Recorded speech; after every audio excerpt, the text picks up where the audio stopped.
Entendes o que estás lendo? O podcast que te leva através das páginas da Bíblia. Livro por livro. Capítulo por capítulo. Uma exposição bíblica emocionante. Aperte os cintos e embarque comigo nesta viagem.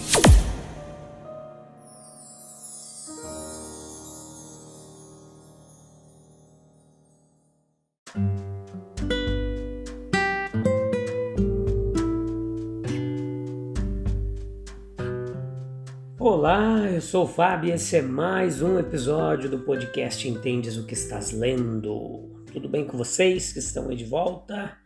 Para nós juntos aprendermos mais um pouquinho hoje. Vamos falar hoje sobre a escolha de Arão, os seus filhos ali, os sacerdotes. E... o que mais? Vou lembrar aqui.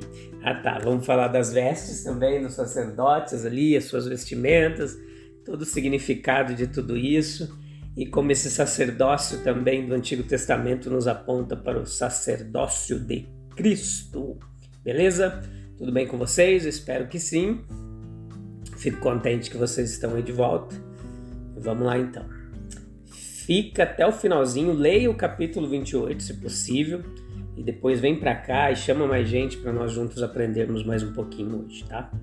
Tem sido uma jornada bem legal, de muito aprendizado, mas ainda temos muita coisa para aprender da palavra de Deus. Vamos lá. Então Jeová, ele disse a Moisés ali no capítulo 28, do versículo 1 ao 4, em meio às solenidades do monte onde ele estava, que o irmão dele, Arão, e os filhos de Arão deveriam ser levados para o serviço do sacerdócio. Nenhuma palavra é dita a respeito do caráter de qualquer um desses homens aqui, nem mesmo do próprio Arão. Isso é interessante porque há uma exigência de que aqueles que fizeram as vestes sacerdotais, eles deveriam ser sábios de coração, homens com espírito de sabedoria que o próprio Jeová colocaria neles, mas nada, absolutamente nada é dito a respeito sobre o próprio Arão ser sábio de coração, por exemplo. Tampouco qualquer indicação prévia de qualquer aptidão pessoal que ele tivesse para o cargo. Nós reunimos muito aqui, aprendemos bastante sobre a maneira pelo qual Deus estava treinando Moisés, mas com respeito a Arão, até onde nós podemos ver ou saber aqui, parece que ele foi conduzido por um caminho que ele mesmo não conhecia. Todo o mandamento para Moisés é: leva Arão, teu irmão, quando ele sai. E ele é indicado por uma relação natural e não por qualquer coisa que sugira uma aptidão ou uma vocação espiritual. É interessante comparar a total ausência de qualquer referência aqui ao caráter pessoal com os detalhes minuciosos de que constitui a aptidão, por exemplo, no Novo Testamento, que deveriam ter aqueles separados para serem bispos, diáconos, presbíteros, né? Então, nós encontramos esses detalhes nas epístolas de Paulo a Timóteo, Tito, no livro de Tito, por exemplo. Mas na antiga aliança, onde havia apenas a sombra das coisas boas que viriam, as celebrações da lei oficial e as cerimônias do ofício eram mais importantes do que o caráter de qualquer titular individual. O propósito de Jeová foi mais bem servido ali na proporção em que o povo, vendo Arão, esqueceu que era Arão e ficou principalmente impressionado pelo fato de estar olhando para um sacerdote designado pelo próprio Altíssimo. Veja que observe o que foi previsto na confecção das vestimentas sacerdotais. Eles deveriam ser para a glória e beleza, não apenas diferente das roupas das pessoas comuns, mas muito mais esplêndidas. O ouro foi trabalhado na própria substância dessas roupas. Pedras preciosas brilhavam sobre eles e tudo foi feito para torná-los bonitos e impressionantes. Tampouco o esplendor dessas vestimentas era uma mera revelação ocasional. Embora não fossem usados constantemente, Ainda assim, eles tinham que ser assumidos por uma parte de cada dia. E assim todos os olhos estavam continuamente direcionados para símbolos da glória, da beleza e da perfeição do Deus que os havia chamado. Então, era tudo isso que se pretendia produzir no caráter do seu povo. Não havia nenhuma descoberta dessas coisas na natureza humana.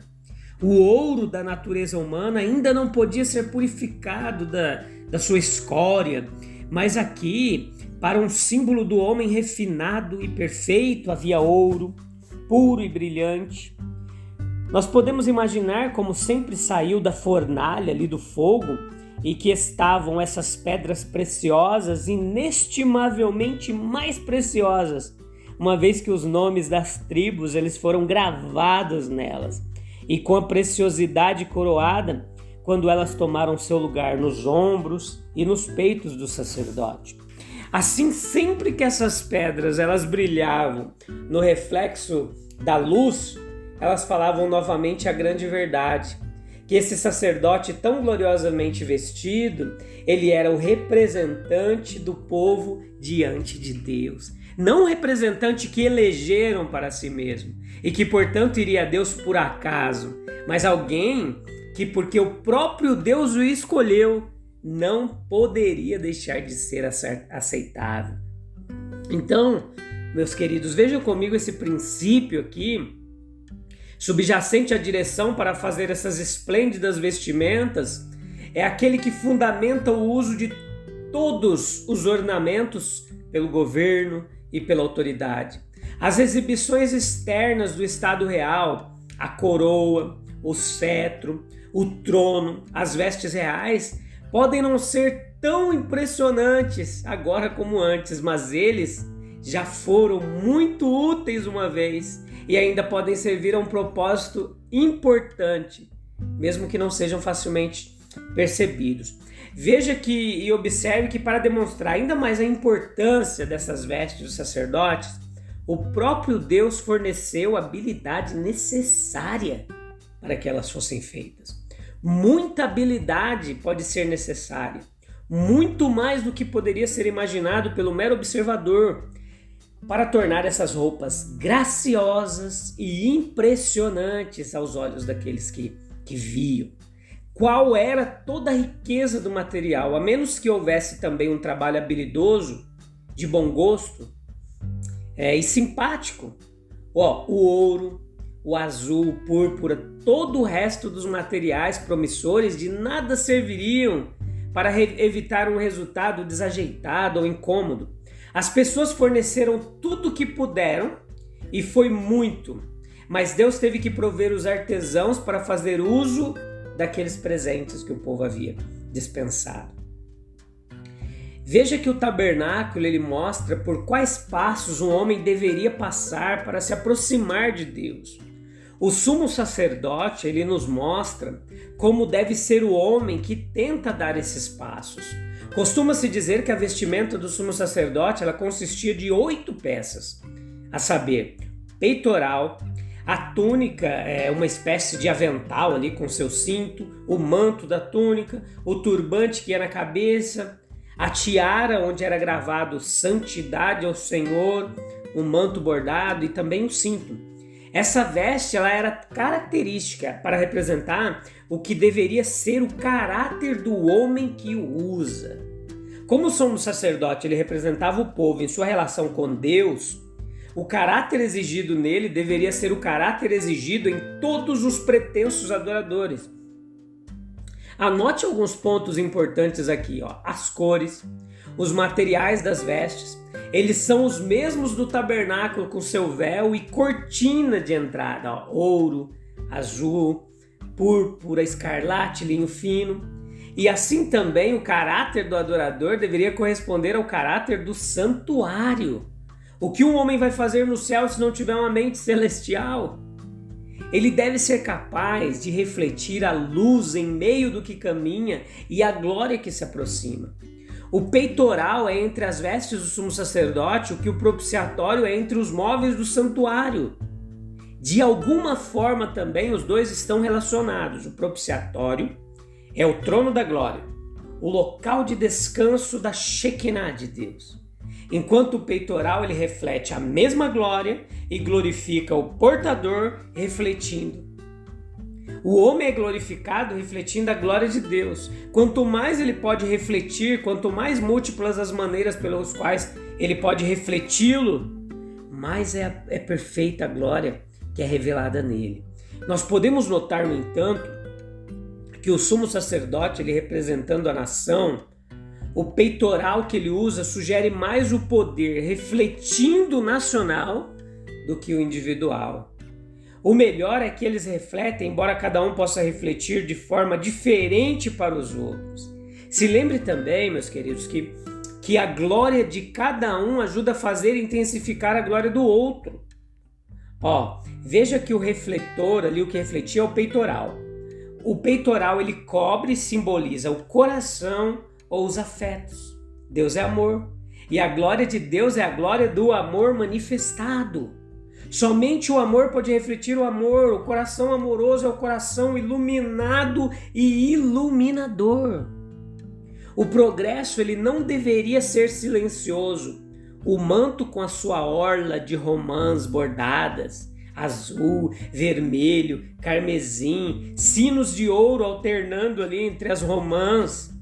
A música do movimento sacerdotal está associado à fecundidade, à fertilidade. Olha de onde vem o som e vê as romãs multicoloridas. Assim também a melodia de uma vida santa ressoa entre as boas ações.